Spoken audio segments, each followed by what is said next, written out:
How many of you guys have wondered what makes an impression? And how do you know that an experience is where the impression has been made? There was an experiment that was done by Doctors Weig and Kretsch. Excuse me. Sorry, sir, for butchering your name. But they actually had rats that were divided into two separate groups, one that had play structures and one that was isolated.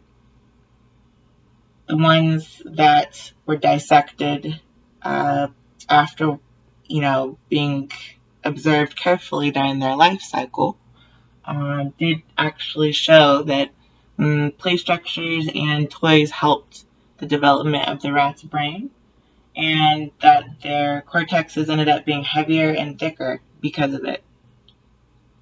Myers actually says that there's deprivation of attention can cause withdrawal, and even for children to become frightened or speechless. The unloved oftentimes become the unloving. I basically just wanted to go ahead and remind us that hope is remembering the future, and that is from this book called I Don't Want to Talk About It that I will list down below, along with other books that I just quoted or kind of paraphrased from. But I just wanted to share that with you guys as a kind of intro to this. I really think it's interesting to think about. I did write down too, especially at younger ages, children make visual associations. So I think that sometimes it's cool to have, especially with spirituality as an adult, especially with science as an adult, especially with being a parent as an adult, sometimes all of the above. Perfect. We also oftentimes are visual learners rather than, auditory or any other kind of learner, perhaps tactile or something like that. So,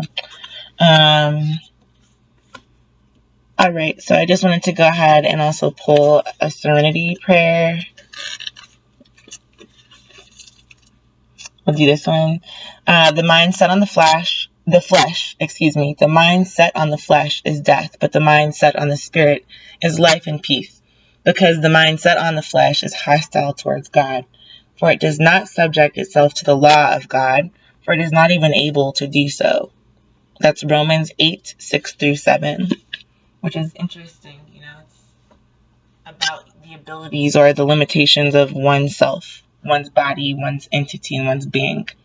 So I just pulled these for the current energies. I'm going to use the raw deck and get 2 clarifiers for each just to make sure we're understanding the message.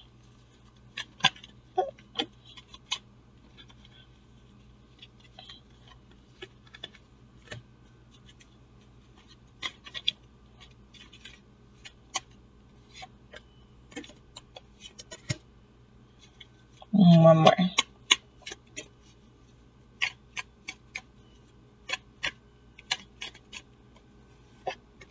I'll take the top one. Okay.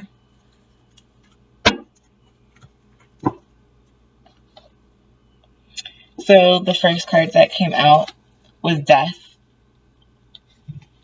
That's clarified by the Moon reversed and Soulmate reversed. So somehow there's the death of a secret soulmate, or something that your soul secretly loved to do. Maybe this woman looks like she's dancing, and for some reason, to me, she's surrounded by snakes and moths and all kinds of stuff.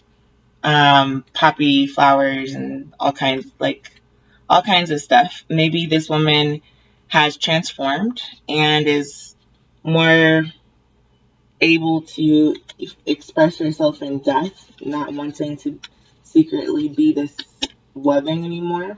Maybe she was not feeling able to do that, or it's possible that there just was the death of a secret love. Maybe someone had another person and that came to light, maybe there's so many different meanings to this. Someone literally could have died and it was your secret love. So you could be married to somebody else, but perhaps your high school sweetheart or something passed away or is going through some major transformation. And this is Like this is the presence of that, or that's the fact that it's happening. Okay, so this right here is the Ace of Wands, which is a good thing. This is a new start. But there's no love, and somebody is, a divine counterpart. So this could mean that basically someone has a new start as a counterpart, but doesn't have the significant other, their soulmate, any longer to go on that journey with them. That could also mean that somebody has no love for the divine counterpart that they're with at the moment.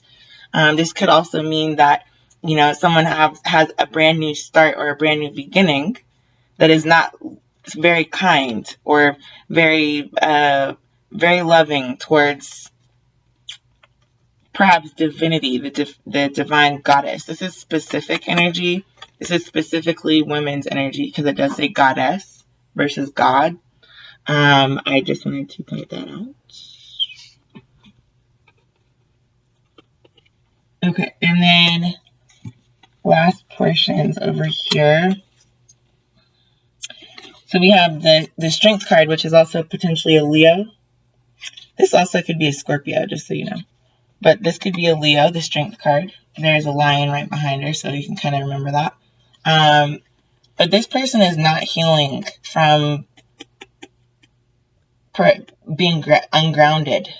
Not healing from being ungrounded. This Leo has not healed from being uprooted in some way. This tree in the upright is a earth sign, so Capricorn, Taurus, or Virgo. And this medicine wheel or eye is a healing touch. It's the regeneration, the recuperation. It's the red is the protection around the evil eye, which would be the the beady black or the beady blue eyes there that you can kind of buy and get on bracelets or not. But anyway, this is somebody not feeling like they've healed. This Leo maybe not feeling like they've healed from being uprooted or somehow disturbed with an earth sign or with and just in some way. That's all I'm saying. You'll have to tell me how it applies. And then basically there's a home. This is the Four of Wands. Has two women in it.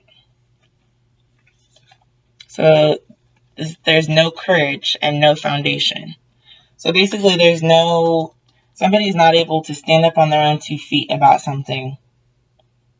This could be like, for some reason I'm getting off of this that somebody possibly is considering being like a lesbian or a homosexual or gay or transgender or queer or something. I don't know what the case is. That's just not like it's like ungrounded, and there's no courage to do so in the home. And the only reason I'm saying that is because there's two women, but obviously this could definitely be like one woman trying to get her home together. She could be kind of like looking in a mirror to a certain degree, or mirroring her own energy within the home. This kind of does look like twins or something if they are different women. So I don't know. Just seems like there's something about there's only women's energy in this home. So maybe the man has left. Maybe that was the one that decided to leave. Maybe scorpionic energy, the death of that soulmate secretly. So secretly the woman is left in the house by herself, or unhappily looking at something. Look at how fixated she is on that shiny something. And there's no foundation and no courage to make that foundation. So I don't know how this applies to you guys, but I'll be back. Have a good one. Oh yeah, if you liked it, comment, subscribe, hit the like button down below. Thanks.